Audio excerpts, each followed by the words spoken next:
نحمده ونستعينه ونستغفره ونؤمن به ونتوكل عليه ونعوذ بالله من شرور أنفسنا ومن سيئات أعمالنا من يهده الله فلا مضل له ومن يضلله فلا هادي له ونشهد أن لا إله إلا الله وحده لا شريك له وأشهد أن محمدا عبده ورسوله أما بعد فأعوذ بالله من الشيطان الرجيم بسم الله الرحمن الرحيم والذين لا يدعون مع الله إلها آخر ولا يقتلون النفس التي حرم الله إلا بالحق ولا يزنون ومن يفعل ذلك يلقى أثاما يضاعف له العذاب يوم القيامة ويخلد فيه مهانا صدق الله العلي العظيم. ایک مرتبہ درود شریف پڑھ لیں. اللہم صلی علی سیدنا محمد وعلی آل سیدنا محمد وبارک وسلم. اللہم صلی علی سیدنا محمد وعلی آل سیدنا محمد وبارک وسلم. اللہم صلی علی سیدنا محمد وعلی آل سیدنا محمد وبارک وسلم. معزز سامعین کرام، عزیز بزرگوں، نوجوانوں اور معصوم بچوں، قرآن کریم کی دو آیات آپ حضرات کے سامنے پڑھی ہیں جن کے اندر اللہ تبارک و تعالی نے اپنے بندوں کی کچھ اوصاف و خصوصیات کو بیان فرمایا اللہ تبارک و تعالی نے کہ رحمان کے بندے تو وہ ہیں جو زمین پر چلتے ہیں بڑی عاجزی کے ساتھ. دوسری بات فرمائی رحمان کے بندے تو وہ ہیں کہ جب ان سے کوئی ناواقف لوگ جھگڑنا چاہیں، بحث و مباحثہ کرنا چاہیں تو وہ سلام کر کے آگے کو بڑھ جاتے ہیں، بحث و مباحثہ یا لڑائی جھگڑے نہیں کیا کرتے. رحمان کے بندے تو وہ ہیں کہ جن کی پوری رات اللہ کے سامنے قیام اور سجدے میں گزر جاتی ہیں اور اس کے باوجود وہ اپنی اس عبادات پر ناز نہیں کرتے، بلکہ وہ اللہ کے سامنے ہاتھ اٹھا کر گڑ گڑا کر دعائیں مانگتے ہیں کہ اللہ ہماری عبادتوں کو قبول فرما اور جہنم سے نجات عطا فرما. اللہ تبارک و تعالی آگے فرمائے کہ رحمان کے بندے وہ ہیں کہ جب کہیں باری آتی ہے خرچ کرنے کی تو زیادہ اسراف نہیں کرتے اور کہیں کنجوسی بھی نہیں کرتے، بلکہ جہاں جس قدر جتنا موقع ہو اتنا ہی خرچ کرتے ہیں، یعنی خرچ کرنے میں اعتدال اور انصاف کو آگے رکھتے ہیں. فرمایا کہ رحمان کے بندے وہ ہیں جو اللہ کی وحدانیت کو سمجھیں اور اللہ کے ساتھ کسی کو شریک نہ کریں اور گناہ کبیرہ و صغیرہ سے بچتے ہوئے زندگی گزاریں اور زنا سے دوری اختیار کو کریں. اور آگے فرمایا کہ اگر ان سارے کاموں کو کوئی کرنے والا ہو، یہ گناہ کرنے والا ہو گیا تو پھر وہ رحمان کا بندہ کہلانے کے قابل نہیں. اللہ تبارک و تعالی قیامت کے دن بھی اور دنیا میں بھی ذلیل و رسوا کریں گے. یعنی خلاصہ کلام، اللہ تبارک و تعالی نے اس دنیا کے معاشرے کو سنوارنے کے لیے، اس دنیا کے معاشرے کو وجود میں لانے کے لیے قرآن کریم کے اندر گویا پوری تفصیل کو بیان فرما دیا. لیکن اس کے باوجود المیہ یہ ہے، حالات اور ماحول اس حد تک جا چکے ہیں کہ شادی شدہ لوگ ہونے کے باوجود مرد زنا کر رہا ہے. شادی شدہ ہونے کے باوجود عورت اپنے شوہر سے خوش نہیں ہے، عورت اپنے شوہر سے راضی نہیں ہے اور وہ کسی دوسرے کی تلاش میں نکل رہے ہیں، خواہ وہ مرد ہو یا عورت. اور یہ ہو کیوں رہا ہے، اس کی وجہ کیا ہے؟ ماحول اور موقع کی مناسبت کے کہ شادی کا سیزن بھی چل رہا ہے، تو کچھ باتیں ضروری سمجھی و عرض کر دوں کہ کیوں ہو رہا ہے۔ حالانکہ محبوب صلی اللہ علیہ وسلم نے فرمایا کہ شوہر کے اوپر کچھ حقوق ہیں بیویوں کے، اور بیوی کے اوپر کچھ حقوق ہیں شوہر کے۔ اور ہم سمجھتے ہیں کہ ہم نے نماز پڑھ لی، ہم نے روزہ رکھ لیا، ہم نے سروں پر ٹوپیاں سجا لی، خواتین سمجھتی ہیں کہ ہم نمازی بن گئی، پردے کو اختیار کر لیا، حج کر لیا، بس اسی کا نام دین ہے۔ حالانکہ دین نہیں ہے۔ اس کام کے کرنے سے اپنے آپ کو دیندار سمجھنا یہ انتہائی غلط ہے۔ بلکہ نماز پڑھنے سے انسان نمازی بن گیا، ٹوپی رکھنے سے انسان مسلمان کہلانے لگا، روزہ رکھنے سے انسان روزے دار بن گیا، پردہ کرنے سے خاتون با پردہ خاتون بن گئی، پاکیزہ خاتون بن گئی، نماز پڑھنے سے وہ نمازی بن گئی، حج کرنے سے وہ حجن بن گئی۔ اس کا نام دین نہیں ہے۔ بات یہاں ختم نہیں ہوئی، بلکہ دین تو اس بات کا نام ہے کہ ہر شریعت کے قول کو، جناب محمد الرسول اللہ صلی اللہ علیہ وسلم کے ہر ایک فعل کو، آپ کے طریقے کو اپنی زندگی میں بٹھا لینا، اپنی زندگی میں رچا اور بسا لینے کا نام دین ہے۔ اپنی زندگی کے اندر بسا لینے کا نام دین ہے۔ اور نبی پاک صلی اللہ علیہ وسلم نے اپنے گھر کی زندگی کو امت کے سامنے رکھا ہے، امت کو بتایا ہے کہ زندگی کس چیز کا نام ہے، شوہر کس کو کہتے ہیں، شوہر کیسا ہونا چاہیے، بیوی کس کو کہتے ہیں، اور بیوی کیسی ہونی چاہیے۔ یہ بات شریعت نے بتائی ہے۔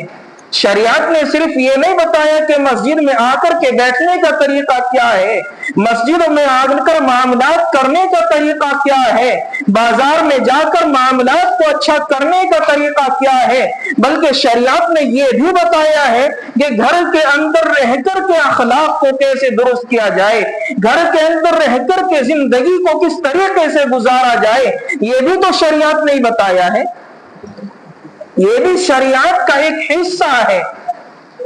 اس لیے میں اکثر یہ کہا کرتا ہوں، ہمارے استاد محترم کی اکثر فرمایا کرتے تھے، اور اپنے اکابرین سے بھی سنا ہے کہ جب بچے جوان ہونے کی عمر کو پہنچ جائے تو والدین کو چاہیے، بیٹا ہو یا بیٹی، اس کو سمجھائیں کہ ایک دن آئے گا کہ تو کسی کی بیٹی کو اپنے گھر میں بہو بنا کر کے لائے گا، اب تیرے اوپر اس کی کچھ ذمہ داریاں ہوں گی، اس کو پورا کرنا تیرا حق ہوگا۔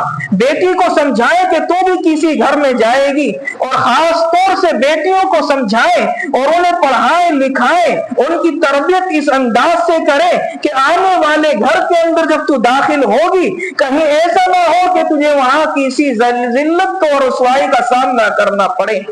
سمجھ لے کہ شوہر کے حقوق تیرے اوپر ہے اور تجھے اس کو پورا کرنا نہایت ضروری امر ہے، اور یہ حدیث اور قرآن کا فرمان ہے۔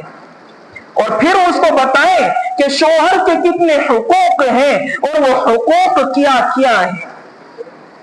بات یہی ختم نہیں ہوتی، بات اس سے آگے بڑھتی ہے کہ اگر شادی کے بعد کوئی شوہر کسی غلط راہ روی کو اختیار کرے، کسی غیر کی محبت کو گھر سے باہر نکل کر کے تلاش کرے، اور یہ تب ہوتا ہے جب گھر کے اندر محبت ملنا ختم ہو جائے، پھر وہ شوہر باہر نکل کر کے محبت کو تلاش کرے، تو قیامت کے دن یہ بیوی اس کی ذمہ دار ہوگی، اور اس بیوی کے اللہ تبارک و تعالیٰ کے یہاں پکڑ ہوگی۔ یہ بیوی کو سمجھائیں، یہ بیٹیوں کو سمجھائیں کہ اپنے شوہروں کے حقوق کی پرواہ کریں، اپنے شوہروں کے حقوق میں لاپرواہی نہ کریں۔ اور اگر کوئی بیوی شوہر کی غلط رویے سے، غلط طریقے سے، جو آج کل کے شوہر کر رہے ہیں، اس بات کو دیکھ کر، سن کر، سمجھ کر کوئی اس بیوی غلط راستے پر جائے، گھر سے باہر کسی محبت کو تلاش کرنے لگے، تو پھر قیامت کے دن وہ شوہر کی بھی پکڑ ہوگی۔ کہ तूने अपनी बीवियों के हकूक को सही अदा नहीं किया।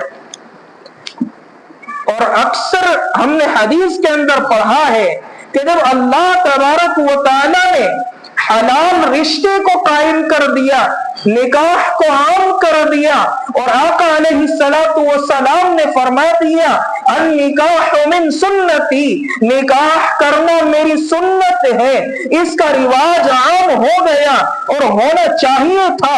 इसके बावजूद कोई इंसान गलत रास्ते पर जाए, हराम कामों का इर्तिकाब करे, गुनाह के रास्तों को इख्तियार करे, तो ये डबल गुनाह है, डबल जुर्म है, वो मुजरिम है।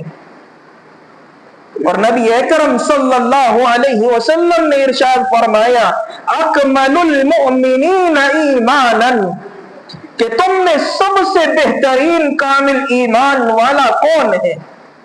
फरमाया अहसनुकुम अखलाका, जिसके अखलाक अच्छे हो, जिसकी आदत अच्छी हो, वो तुम में सबसे बेहतरीन अखलाक वाला है। लेकिन इससे आगे फरमाया अब अखलाक वालों में भी कौन अच्छा है? फरमाया खियारुकुम व खियारुकुम लिअहलिही, जो तुम में से अपनी बीवी अपने बच्चों के साथ अच्छे अखलाक वाला हो। जो आज हमारे से बहुत दूर निकल चुके हैं, हम मुआशरे में आते हैं, मजलिसों में आते हैं, तो जबान पर बड़ी अच्छी बातें, बड़े अच्छे अखलाक जाहिर करते हैं। कहीं लोग चार लोगों में बैठकर बुराइयां शुरू ना कर दें, लेकिन जैसे ही घर के अंदर दाखिल हुए हमारे अखलाक बदल गए, हमारी जबानें बदल गई, हमारे तेवर बदल गए, हमारी अंदाजें बदल गई, जबानों पर गालियां शुरू हो गई। महबूब सल्लल्लाहु अलैहि वसल्लम का तरीका क्या था?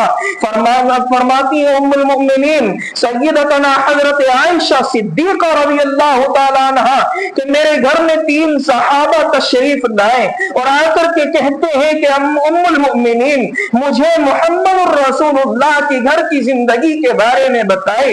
आप रज़ियल्लाहु ताला अन्हा बयान फरमाती हैं कि मैंने उनसे कहा कि मेरे महबूब के हालात तो ये है कि जब आका अलैहिस्सलातु वस्सलाम घर में तशरीफ लाते हैं तो मुस्कुराते हुए चेहरे के साथ दाखिल होते हैं, अपनी सारी टेंशन और दुखों को घर से बाहर छोड़ देते हैं, और दूसरा काम ये करते हैं घर में आते ही सलाम करते हैं, और सलाम के बाद तीसरा काम ये होता है कि हमारी हालात पूछते हैं, हमारी खैर आफियत को मालूम करते हैं, और फिर घर के काम काज में हाथ बटाते हैं। यहाँ तक कि बकरी का दूध खुद धो लेते हैं, यहाँ तक कि अपने कपड़ों में पेबंद लगा लिया करते हैं, यहाँ तक कि अपने जूतों की सिलाई कर लिया करते हैं, यहाँ तक कि हमारे साथ हंसी मजाक करते हैं और एक आम आदमी वाली जिंदगी गुजारते हैं। ये किसके बारे में है? ये जनाब मोहम्मद रसूलुल्लाह सल्लल्लाहु अलैहि वसल्लम की शान। वो नबी जो अंबिया का सरदार है, वो नबी जो अंबिया का इमाम है, वो नबी जो अल्लाह का महबूब है, वो नबी जिसके सदक़े में इस कायनात को बनाया और सजाया गया, उसके हालात ये हैं और हम उसके उम्मती। हमारे हालात ये हैं कि हम घर के अंदर दाखिल होंगे, सबसे पहले तो दरवाजे को इस अंदाज में खोलेंगे जैसे किसी मुल्क का वजीर आजम आ गया हो। और अल्लाह की पनाह, अगर दरवाजे खोलने में जरा सी ताखिर हो जाए, ऐसा लगता है कयामत बर्पा हो गई कि कहां मर गए थे सारे घर वाले, मैं इतनी देर से बाहर खड़ा रहा।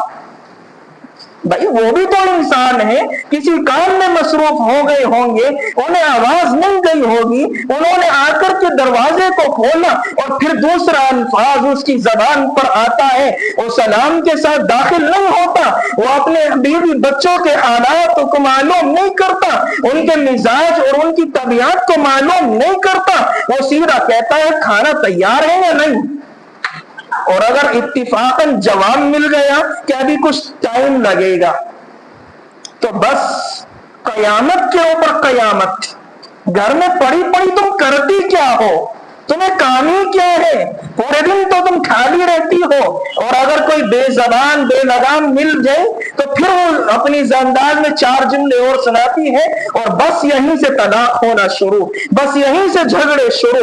इसलिए अल्लाह के बंदो, अल्लाह के नेक बंदो, जरा अपनी बेटियों को समझाओ, अपने बेटों को समझाओ कि बीवी कोई तुम्हारी गुलाम नहीं है, वो भी अल्लाह की नेक बंदी है, उसके भी हुकूक है, वो भी मुतालबा करने का हक रखती है। अल्लाह ने आपको सरदार बनाया है तो इसका मतलब ये नहीं कि आप हुक्मरानी करोगे। हुक्मरानी का मतलब और मंशा ये नहीं था। बस यहीं से झगड़े शुरू होते हैं, और झगड़े इस हद तक बढ़ते हैं कि बीवी अपने मायके फोन करती है, और जहां आग लगी उसमें तेल डालने वाली एक पूरी जमात और तैयार हो जाती है, और उसमें सारे फहरिस्त लड़की की माँ का नाम होता है और उधर से लड़के की माँ का नाम होता है। अब जहां इनका मामला आया वहां तलाक होनी 101% जरूरी हो गई। 101% तलाक होनी जरूरी हो गई। लड़की की माँ कहती है बेटी तूने बहुत अच्छा किया, तू घर आ जा, और लड़के की माँ भी लड़के को चढ़ा करके तलाक की धमकियां दिलवाती है। मेरे दोस्तों, कुरान कहता है अगर लड़ाई हो जाए, फ़इन खिफ्तुम शिकाक बैनिहिमा फबासु हकमन मिन अहलिही व हकमन मिन अहलिहा, बीवी की तरफ से एक आदमी को बुलाओ, शोहर की तरफ से एक आदमी को बुलाओ, बारात इकट्ठी ना करो। शादी तुम दोनों ने की है, पूरी बारात ने नहीं की। फैसला तुम दोनों को करना है, पूरी बारात को मिलकर नहीं करना। महफिल जितनी ज्यादा होगी ज़बानें उतनी ज्यादा होंगी, और आपस में इख्तिलाफ बढ़ते चले जाएंगे। आज ये मुआशरे से खत्म होता चला जा रहा है, और शैतान इसी मामले को देखकर खुश होता है। फरमाया अल्लाह के महबूब सल्लल्लाहु अलैहि वसल्लम ने कि शैतान समंदर के ऊपर अपना एक तख्त बिछा करके बैठता है, और अपने सारे चेलों चपाटों को सामने बिठाकर पूछता है कि बताओ दिन में क्या क्या काम करके आए। एक शैतान खड़ा होता है कि एक आदमी नमाज के लिए जा रहा था, मैंने उसे बहका कर फुसला कर इधर उधर कामों में लगा कर उसकी नमाज को छुड़वा दिया। शैतान का सरदार कहता है बैठ जा। अलगर्ज शैतान पे शैतान आते हैं, अपने काम बताते चले जाते हैं। आखिर में एक शैतान आकर के कहता है दो मियां बीवी मोहब्बत करने वाले थे, मैंने उनमें इख्तिलाफ को पैदा करा दिया, मैंने उनमें लड़ाई और झगड़े को पैदा करा दिया। अब उनकी नौबत यहाँ तक आई, उनकी बात तलाक तक पहुंच गई और तलाक हो गई। अब शैतान का सरदार उसे बुलाता है, अपने गले से लगाता है, सीने से लगा करके शाबाशी देता है कि सबसे अच्छा काम तो तूने किया है। और हम समझने को तैयार नहीं, हम समझने के लिए तैयार नहीं। बीवी के हुकूक क्या है ये हमारी जिम्मेदारी समझने की नहीं है, और शोहर के हुकूक बीवी के ऊपर क्या है ये हम नहीं समझते। तो मुसलमानों ये समझने की जरूरत है, अगर कभी खाने में ताखीर हो जाए, कपड़े धुलने में ताखीर हो जाए, परहेज में ताखीर हो जाए, इस बात पर हम तलाक दे बैठते हैं, इस बात पर हम झगड़े शुरू कर देते हैं। हालांकि होना तो ये चाहिए था। मैं उन वालिदैन से कहना चाहता हूं, जब वो वालिदैन अपने बच्चों के सामने अपनी हरकतों को जाहिर करते हैं और आपस में लड़ाई झगड़े करते हैं, और उन हालात को देखकर वो बच्चा परवरिश को परवान चढ़ता है, वो बच्ची परवरिश पाती है, तो वो असरात उन बच्चों के अंदर मुंतकिल होता है। फिर उसे देखकर घर का सुकून खत्म, घर का चैन खत्म, घर का इत्मीनान खत्म, वो असरात बच्चों में आया। शादी के बाद बच्चे भी उसी अंदाज में हो गए। हालांकि होना तो ये चाहिए था, अगर कहीं नौबत आए, बीवी की तबीयत खराब हो, अब तुझे चाहिए कि तू खाना पकाए और तू खुद भी खाए, बीवी को भी खिलाए। ये सुन्नत रसूल है। तो चाय बनाए खुद भी पिए, बीवी को भी पिलाए, ये सुन्नत रसूल है। तो कपड़े धोए, इस्त्री करे, ये सुन्नत रसूल है। लेकिन हमने इसका उल्टा किया हुआ है। हम समझते हैं कि अगर हमने ये काम कर लिया हमें जमाना कहेगा कि बीवी के गुलाम बने हुए हो। हालांकि ये सुन्नत रसूल है कि अल्लाह के महबूब सल्लल्लाहु अलैहि वसल्लम नाउज़ु बिल्लाह अपनी बीवियों के गुलाम थे,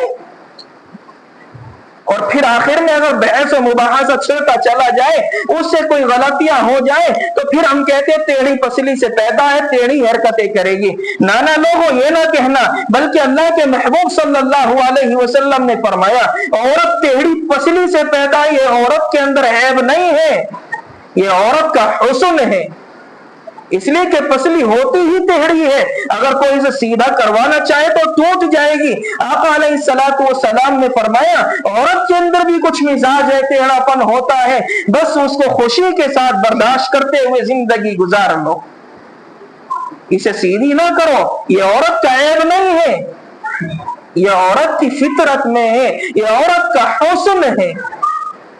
ہم نے اسی کو ایک بہانہ بنا کر کے اپنے گھروں میں جھگڑے شروع کر دیے۔ مسلمانوں یہ تو بالکل شریعت کے بھی خلاف ہے، انسانیت کے بھی خلاف ہے۔ اس لیے ہمیشہ یاد رکھنا کہ اگر کبھی، اور ایک معاشرے کی عجیب برائی کہ آج کل اللہ تبارک و تعالیٰ نے جبکہ قرآن کریم میں فرمایا ہن لباس لکم وانتم لباس لہن، کہ عورتیں تمہارے کپڑے ہیں اور مرد تمہارے کپڑے ہیں، اور کیوں فرمایا؟ اللہ تبارک و تعالیٰ نے فاصلے کو ختم کرنے کے لیے بتایا کہ مرد اور عورت اکٹھے ہو گئے نکاح کے بعد، اب ان دونوں کے درمیان سے فاصلہ ختم ہو چکا ہے، اس لیے کہ جسم کے درمیان اور کپڑوں کے درمیان کوئی فاصلہ نہیں ہوا کرتا، لیکن ہم مسلمانوں نے، ہماری غیرت نے اس کو فاصلہ اتنا بنا دیا، حد سے زیادہ فاصلہ بنا دیا، اور قریب کس کے ہوئے؟ سالیوں کے۔ اور کہتے ہیں نا ایک عجیب مثال بچپن سے سنتے آ رہے ہیں، سالی آدھی گھر والی، حالانکہ اللہ کے محبوب نے فرمایا الہم الموت، سالی تو تمہارے لیے موت ہے۔ ہم نے آدھی گھر والی بنا کر کے رکھا ہوا ہے، ہم نے بیوی کے فاصلے کو ختم کیا اور سالی کا فاصلہ اختیار کر لیا۔ اب مشورے ہوتے ہیں تو سالی سے بیوی پسے پشت ڈال دی، اور اس سے بڑھ کر کے تعریف ہوتی ہے بیوی کے سامنے کس کی؟ سالی کی، اور بیوی کی برائی ہوتی ہے اس کی عقل تو اٹھنوں میں اس میں کچھ ہے ہی نہیں، جو کرتی ہے الٹے کام کرتی ہے سارے کے سارے۔ تو اختلاف تو ہونا ہے، اس نے الگ پرورش پائی ہے، تم نے الگ پرورش پائی ہے، اس کا مزاج الگ ہے، تمہارا مزاج الگ ہے۔ شریعت کہتی ہے اگر اختلاف ہو جائے تو 4-5 کام کرو، خود فیصلے لو، خود اس قابل بنو کہ تم اپنی بیویوں کے حقوق صحیح طریقے سے ادا کر سکو۔ سالی سے تو پردہ اختیار کرنے کی ضرورت تھی، سالی تو تمہارے لیے محبوب صلی اللہ علیہ وسلم نے موت بتائی تھی، الہم الموت۔ ہم نے بیوی کی برائی کی، اگر بیوی نے کھانے میں نمک تیز کر دیا بس اسی پر جھگڑے ہیں۔ حالانکہ کبھی کبھی تعریف بھی کر دینی چاہیے، تعریف کرنے سے کیا ہوگا؟ محبت بڑھے گی۔ کبھی کبھی اپنے ہاتھ سے 2-4 لقمے بھی کھلا دینے چاہیے، یہ بھی سنت رسول صلی اللہ علیہ وسلم ہے۔ اور تم ایک واقعہ میرے ذہن میں آیا بتاتا چلو۔ ایک مرتبہ اللہ کے محبوب صلی اللہ علیہ وسلم اپنے گھر میں داخل ہوئے، حضرت عائشہ صدیقہ رضی اللہ تعالیٰ عنہا کٹورے میں پانی پی رہی تھی، آپ نے فرمایا حمیرہ، یہ آپ نے پیار میں نام رکھا ہوا تھا۔ یہاں سے پتا چلا بیوی کا نام جو اصلی ہے اس سے الگ ایک نام پیار میں رکھنا یہ بھی سنت رسول ہے۔ اللہ کے محبوب نے حمیرہ نام رکھا ہوا تھا، فرمایا حمیرہ ٹھہر جاؤ، تھوڑا پانی میرے لیے بھی بچا دینا۔ حضرت عائشہ صدیقہ رضی اللہ تعالیٰ عنہا نے پانی بچایا، آپ نے کٹورے کو ہاتھ میں لیا اور آپ نے پوچھا حمیرہ ذرا بتاؤ تم نے اس کٹورے میں کہاں اپنے ہونٹ رکھ کر پانی پیا ہے؟ فرمایا کہ اس جگہ۔ آپ نے کٹورے کو گھمایا، اپنے ہونٹ مبارک اسی جگہ رکھ کر آپ نے پانی پیا۔ تو اس سے کتنی محبت حضرت عائشہ کے دل میں آئی ہوگی۔ آج ہم نے اس کام کو بند کر دیا، اس کی وجہ یہ ہے کہ ہماری بیویاں ہم سے ہمارا چہرہ دیکھنا پسند نہیں کرتی، اور پھر وہ بچوں کے اندر بھی زہر گھولتی ہیں۔ تو میرے عزیز دوستو، بیویوں کے حقوق کو سمجھو، اور بیویوں کو چاہیے کہ شوہروں کے حقوق کو سمجھیں۔ اب میں کہہ یہ رہا تھا کہ اگر اختلاف ہو جائے تو بارات کو اکٹھی نہ کرنا، بلکہ قرآن کریم کہتا ہے سب سے پہلا کام خود اپنی بیوی کو پیار و محبت سے سمجھانا۔ अगर समझ में आ जाए तो बड़ी अच्छी बात है, और सारी की सारी बुराई उधर ही नहीं होती, बल्कि अपने गिरबान में भी झांक लेना, अगर दो बुराई उसमें है तो एक हमारे अंदर भी होगी। उसे प्यारो मोहब्बत से समझाना, समझ में आ जाए तो अच्छी बात है, किसी के सामने जाहिर उसके ऐबों को जाहिर करने की जरूरत नहीं। और समझ में नहीं आ रही तो फिर दूसरे रास्ते को इख्तियार करना, और दूसरा रास्ता यह है कि कुछ दिनों के लिए उससे अपने बिस्तर को अलहदा कर लेना, इसलिए कि बिस्तर अलग करने से उसकी यादें ताजा होंगी कि एक वक्त था साथ रहना, खाना पीना हुआ करता था, आज महबूब ने वो सब कुछ छोड़ दिया। तो हमें चाहिए कि वो पुरानी यादों को फिर से लौटा लें, और वो संवर जाएगी, वो सुधर जाएगी। और अगर फिर भी ना संवरे, बात को मुख्तसर करता चलो, कवालत नहीं देता, अगर फिर भी ना संवरे तो फिर हदीस के अंदर आता है, कुरान के अंदर आता है कि अब उसकी पिटाई भी कर दिया करें। लेकिन पिटाई का मकसद ये नहीं जो इस जमाने में है, फरमाया कि उसके जिस्म पर एक हल्का सा निशान भी ना आ जाए, इस अंदाज से करनी है, क्योंकि हमें उसे सुधारने के लिए करनी है, और उसके हाथ पैर तोड़ने के लिए नहीं करनी। और याद रखना, इस दरमियान भी एक बात कहता चलो, अल्लाह के महबूब सल्लल्लाहु अलैहि वसल्लम ने फरमाया, बाप को भी इजाजत नहीं कि अपनी औलाद के चेहरे पर मारे, तो फिर शोहर को कहां से इजाजत होगी। तो इसलिए चेहरे पर तो मारने की गलती भी मत करना। और चौथी बात, अगर फिर भी ना संवरे तो फिर चौथा काम करना, अब आती है बारी कि आप अपने वालिद को बताएं, और लड़की को चाहिए कि अपने वालिद को बताएं, दोनों को इकट्ठा करें। या फिर से बात को दोहरा रहा हो, ना लड़के की माँ आनी चाहिए, ना लड़की की माँ आनी चाहिए, वरना आग पेट्रोल से जल रही थी तो और ज्यादा भड़केगी, फिर ज्यादा भड़केगी, और फिर तलाक होगी। इसलिए अल्लाह तबारक व तआला ने फरमाया कि एक एक फर्द को दोनों तरफ से बुलाएं, और उन दोनों वालिदैन को चाहिए, लड़की के बाप को भी लड़के के बाप को भी, कि अपने बच्चों को सामने बिठा करके समझाएं कि बेटा तुम भी हमारी औलाद हो, तुम भी हमारी औलाद हो। दोनों को चाहिए कि मोहब्बत से जिंदगी गुजारे, मोहब्बत की मिसालें उनके सामने बयान करें, उनकी समझ में आ जाएगा कि वाली साहब अच्छी बात कह रहे हैं। हमें चाहिए कि अपनी जिंदगी को सही रास्ते पर लेकर के आए। अगर वो समझदार है तो दोनों समझ करके अच्छी जिंदगी की शुरुआत करेंगे, और अगर फिर भी नहीं होता, अब वो कुरान कहता है कि अब बारी आती है तलाक दे दो, अब वो संवरने वाली नहीं, अब वो तुम्हारे हाथ से निकल चुकी है, अब वो तुम्हारे हाथ से निकल चुका है, अब बारी आती है तलाक की। लेकिन इन सारे मामलात को पसे पुष्ट डाल के शुरू में ही हम तलाक की धमकियां देकर के बात को खत्म कर देते। इसलिए आजिज अपनी राय देता है कि अगर बेटी की शादी कर रहे हो या बेटों की शादी कर रहे हो, कुरान करीम की सूरत निसा का तर्जुमा तफसीर उन्हें पढ़ा दो, उन्हें समझा दो, क्योंकि सूरह निसा में बीवी के हुकूक हैं, शोहरों के हुकूक हैं, वो इनके दायरे में रहकर जिंदगी गुजारेंगी तो खुदा की कसम जन्नत घर की मिसाल बन जाएगी। ये घर जन्नत का नमूना बन जाएगा, और इस घर में परवरिश पाने वाली औलाद इंशाअल्लाह आने वाले वक्त में एक कामयाब औलाद बन करके उठेगी।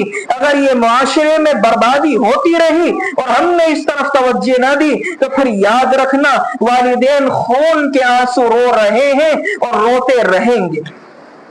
अल्लाह मुझे भी आपको भी अमल की तौफीक फरमाए, बीवियों के हुकूक सही तरीके से और बीवियों को शोहरों के हुकूक सही तरीके से अदा करने की तौफीक अता फरमाए।